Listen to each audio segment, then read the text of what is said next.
ඉස්සලා වගේ තමයි මම කවියක් ගායනා කරන කවි හතරවෙනි පදයේ තියෙන සංඥාවක් වෙන ඒක මම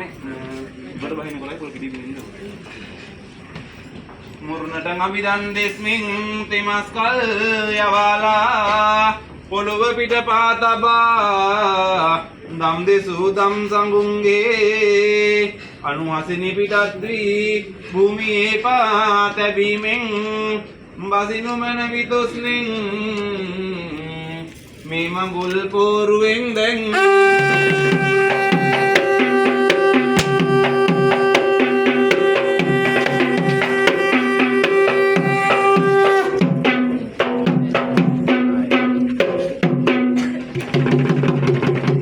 कर्तव्य एकदम सुंदर सिद्ध करा है मोटा पुरुषां आल्या तिला सिद्ध करून देणार